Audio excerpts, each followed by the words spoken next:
Shalom, selamat pagi saudara yang dikasihi Tuhan. Kiranya berkat, damai sejahtera dan sukacita dari Tuhan Yesus Kristus senantiasa menyertai saudara sekalian. Sebelum kita mendengarkan firman Tuhan dan renungan, marilah kita berdoa. Tuhan Allah Bapa yang baik, kami sungguh bersyukur atas kebaikan dan kemurahan-Mu, karena Engkau Tuhan yang selalu melindungi, menolong dan menopang kami. Terima kasih atas setiap kemurahan-Mu, ya Tuhan. Jika saat ini kami akan mendengarkan firman-Mu, urapilah kami dengan Roh Kudus-Mu, agar kami dapat mengerti dan memahami apa yang Tuhan sampaikan kepada kami. Dan biarlah karakter kami semakin hari, semakin bertumbuh menjadi lebih baik, sehingga semakin berkenan di hati Tuhan. Terima kasih Tuhan, di dalam nama Tuhan Yesus Kristus, kami berdoa. Amin. Saudara yang dikasihi Tuhan, bacaan firman Tuhan saat ini diambil dari Injil Matius pasal yang ke-7 ayat 3-5. Demikian sabda Tuhan. Mengapakah engkau melihat selumbar di mata saudaramu, sedangkan balok di dalam matamu tidak engkau ketahui? Bagaimanakah engkau dapat berkata kepada saudaramu, biarlah aku mengeluarkan selumbar itu dari matamu, padahal ada balok di dalam matamu. Hai orang munafik, keluarkanlah dahulu balok dari matamu, maka engkau akan melihat dengan jelas untuk mengeluarkan selumbar itu dari mata saudaramu.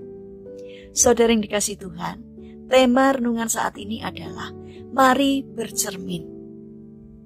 Saudara yang terkasih, hampir semua orang menggunakan cermin dalam hidup kesehariannya. Ketika kita hendak bepergian kemanapun, hal yang paling wajar kita lakukan adalah mencari sebuah cermin. Mengapa kita membutuhkan cermin? Karena kita ingin berpenampilan menarik dan memperbaiki suatu hal yang jelek yang terdapat di wajah atau tubuh kita. Kita tidak mungkin bepergian dengan penampilan yang acak-acakan dan kotor. Kita perlu merapikan rambut dan pakaian kita. Cermin adalah alat yang paling jujur untuk menampakkan kepada kita diri kita yang sesungguhnya. Segala hal yang jelek seperti jerawat, kotoran mata, riasan yang berantakan, ataupun keriput di wajah kita dapat ditunjukkan oleh cermin. Tanpa cermin, kita tidak akan tahu jika ada sesuatu yang membuat wajah kita kotor dan kita tidak bisa membersihkannya dengan baik, kecuali jika ada orang lain yang membantu kita. Jadi cermin sangatlah membantu kita untuk memperbaiki penampilan kita agar menjadi lebih baik, rapi, bersih dan menarik. Saudara yang terkasih, tidak hanya bercermin secara fisik, namun kita juga harus sering bercermin terhadap kepribadian kita. Bagaimanakah kita bersikap kepada orang lain? Apakah kelakuan kita sudah mencerminkan pribadi Yesus Kristus atau mencerminkan kedagingan kita saja? Jangan sampai kita bisa menilai dan menghakimi orang lain, padahal diri kita sendiri masih banyak sekali kekurangannya. Bercerminlah dahulu dan perbaiki diri kita sebelum kita menilai orang lain.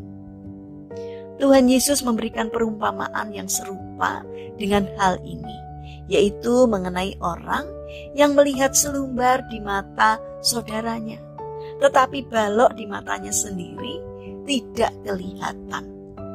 Artinya, orang tersebut pandai mencari kesalahan atau kejelekan orang lain, namun kelakuan jeleknya sendiri tidak pernah ia ketahui dan ia perbaiki. Di sini Tuhan Yesus mengajarkan kepada kita untuk tidak menjadi orang yang munafik. Setiap orang pasti memiliki sifat yang baik dan juga sifat yang buruk, karena tidak ada seorang pun yang sempurna.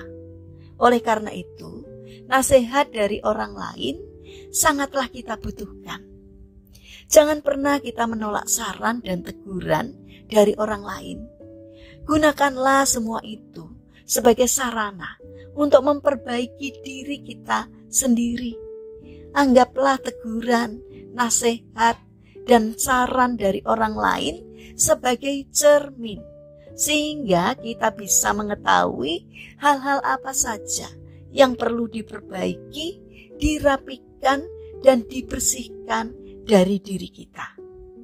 Dengan bersikap mau menerima masukan dan teguran dari orang lain, maka penampilan karakter dan kepribadian kita akan semakin baik dari hari ke hari.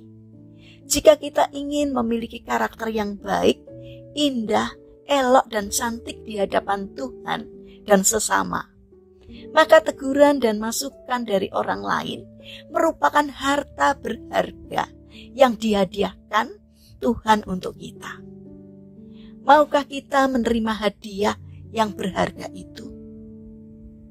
Dalam kitab Amsal pasal 10 ayat 17 mengingatkan kepada kita, karena siapa mengindahkan didikan menuju jalan kehidupan, tetapi siapa mengabaikan teguran tersesat.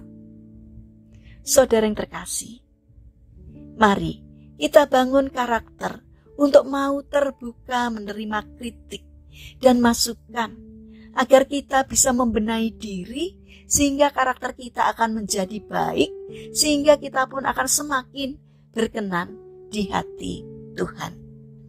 Mari kita berdoa. Tuhan Yesus yang baik, kami ingin memiliki hidup yang dapat mencerminkan kepribadian Tuhan, sehingga hidup kami dapat menjadi berkat bagi orang lain. Bapa yang penuh kasih, kami juga mendoakan bagi mereka yang mengalami permasalahan dan kesulitan hidup. Kiranya Tuhan berkenan untuk hadir dan menolong mereka. Bagi saudara-saudara kami yang mengalami sakit atau lemah fisik, kami mohon belas kasih dan kemurahan-Mu. Kiranya Tuhan berkenan untuk menjamah, memberkati, sehingga saudara-saudara kami yang sakit akan memperoleh kesembuhan dari Tuhan. Bapa yang baik, kami ingin menyerahkan setiap rencana aktivitas kami hari ini kepadamu.